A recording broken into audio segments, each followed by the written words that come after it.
You've been rocking for an hour. You lower your baby into the crib, millimeter by agonizing millimeter. You hold your breath. You engage your core. You let go. 1 second passes. 2. Then their eyes snap open, their back arches, their tiny arms flail into the air, and the screaming starts. Again. If you are watching this at 3 a.m., trapped under a sleeping newborn, exhausted to your very bones, and convinced you are failing as a parent, stop right there. Take a deep breath. You are doing absolutely nothing wrong. Your baby isn't broken, they aren't difficult, and they certainly aren't manipulating you to get their way. They are simply terrified. Today, we are using evolutionary biology, developmental neuroscience, and behavioral psychology to fix the transfer forever. To deeply understand why your baby wakes up the exact second you put them down, we have to look at the massive, fundamental disconnect between what modern society tells us a newborn baby needs and what your baby's primal biology actually demands for survival. From the moment we announce a pregnancy, a billion-dollar baby industry sells us a highly curated, aesthetically perfect vision of infant sleep. We spend months setting up the perfect nursery. We buy the firm, flat, breathable mattress. We ensure the room is perfectly quiet, completely still, and set to exactly 68 to 72 degrees Fahrenheit. We create what we, as overstimulated and exhausted adults, consider to be a 5-star luxury spa for sleep. We think we are giving them the ultimate peaceful environment to rest. But from your newborn's psychological and physiological perspective, you haven't put them in a relaxing spa. You've placed them in a terrifying sensory deprivation chamber, and it is sending their immature nervous system into a state of absolute red alert panic. For the last 9 months, your baby lived in the womb, and the womb was absolutely nothing like your modern, quiet, beautiful nursery. Let's look at the scientific data of what the womb actually felt, sounded, and looked like. First, it was incredibly loud. The inside of the womb is not a serene, quiet sanctuary. It sounds like a heavy vacuum cleaner running inside a wind tunnel. The constant, heavy rush of your blood pumping through your arteries, the loud thumping of your heartbeat, the gurgling of your digestion, it clocks in at around 70 to 90 decibels. To put that into perspective, that is as loud as a running lawnmower or a hairdryer placed right next to your ear. Your baby has never known true silence. Silence, to a newborn's developing brain, is unnatural and terrifying. Second, it was incredibly tight. Toward the end of the 3rd trimester, your baby was folded up in a tight, compact little ball. They couldn't move their arms and legs freely. They were constantly firmly embraced by the uterine walls and the heavy amniotic fluid.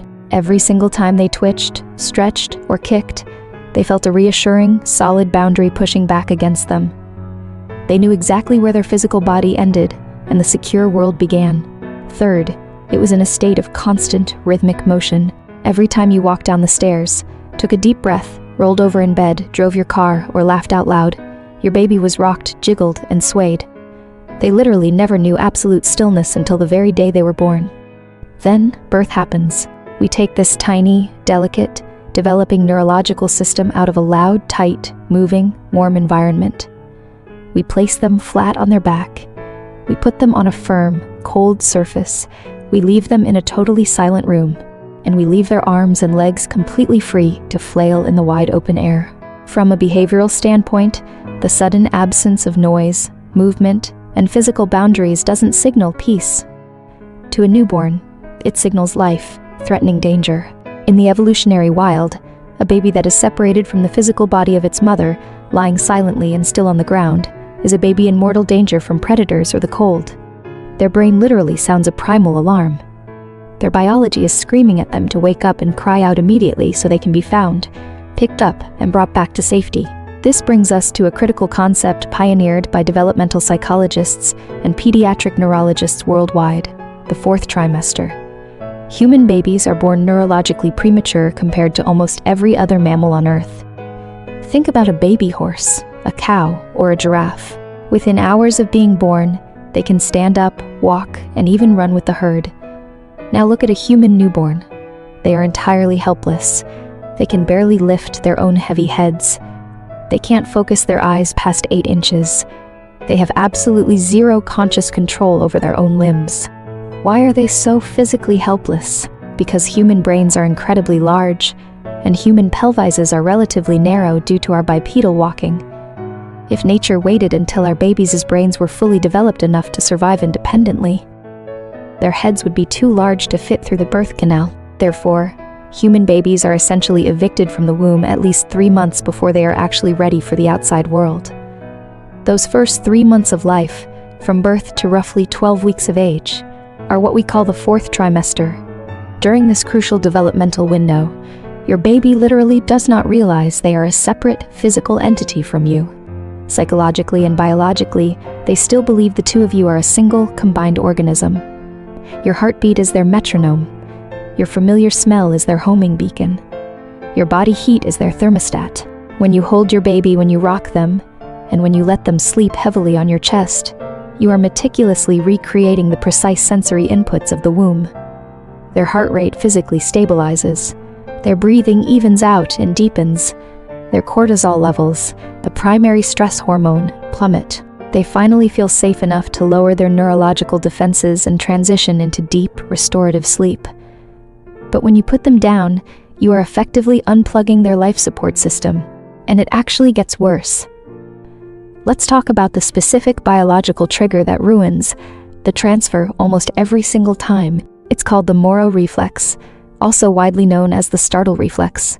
Have you ever been falling asleep, drifting off nicely into a dream, and suddenly your brain falsely thinks you tripped over a curb, causing your whole body to violently jerk awake? Imagine feeling that terrifying, adrenaline-fueled sensation of free fall, but you have zero cognitive ability to understand what just happened, or to tell yourself that you are safe in your bed. That is exactly what your newborn experiences every time you lower them into a bassinet. When you change a baby's elevation, moving them from the high, secure position on your chest down into a low crib, their vestibular system kicks into overdrive. The vestibular system is the delicate sensory network in the inner ear responsible for spatial orientation, balance, and detecting gravity. It detects the sudden downward shift.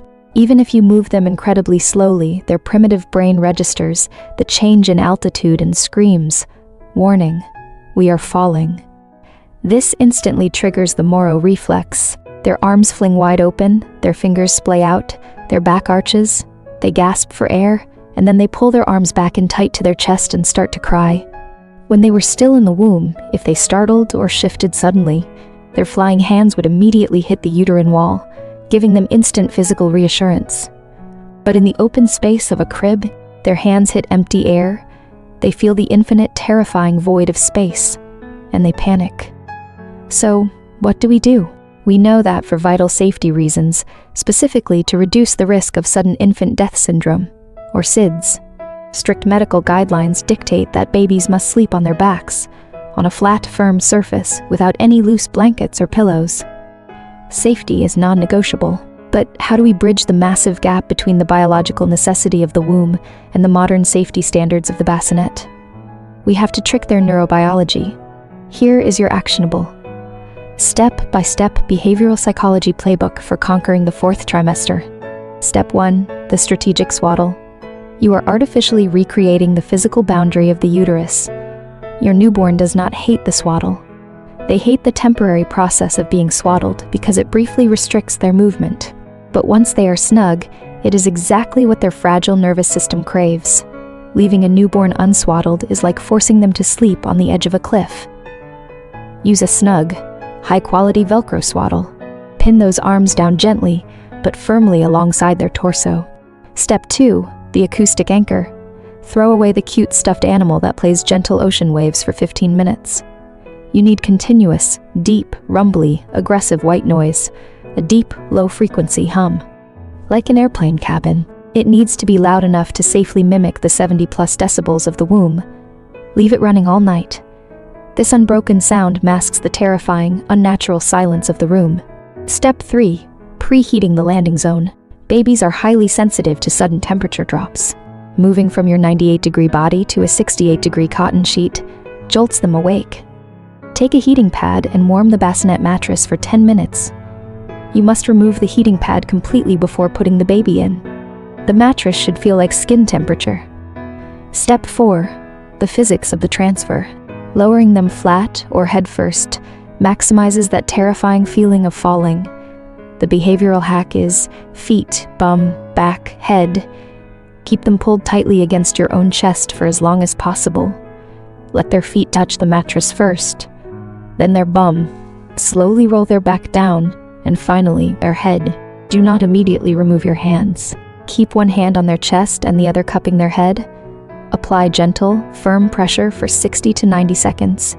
Step 5. Timing the sleep cycles. Newborns enter active sleep first. Their eyes dart around, they grunt, and breathing is irregular. Transferring now guarantees failure. Wait 15 to 25 minutes for them to cross into deep sleep, the limpy noodle phase. Their breathing becomes rhythmic. If you lift their arm, it should fall completely limp with no resistance. That is your green light. Before we finish, I want you to throw away the societal advice telling you to put a newborn down, drowsy but awake. That is an absolute joke for a 3-week-old. You cannot spoil a newborn. Their brain does not have the prefrontal cortex development required to manipulate you. Right now, they are functioning purely on biological instinct. Every time you pick them up when they cry, or let them contact nap on your chest, you are actively building the neurological foundation of lifelong trust. You are wiring their developing brain to know that the world is a safe place. Paradoxically, babies who have their intense dependence fully met in the 4th trimester grow into the most secure, independent sleepers later on. You have to fill their cup with security before they can sleep independently. So, tonight, when you attempt the transfer and they wake up crying yet again, please don't be mad at them, and please do not be mad at yourself. You are navigating the hardest, most physically demanding transition of your life. It is okay if you end up holding them so you can both get some rest. One day, very soon, the startle reflex will fade. They will realize they are safe outside your arms. They will sleep, but for right now, you are their womb. You are their entire world, and you are doing an absolutely incredible job. Keep going.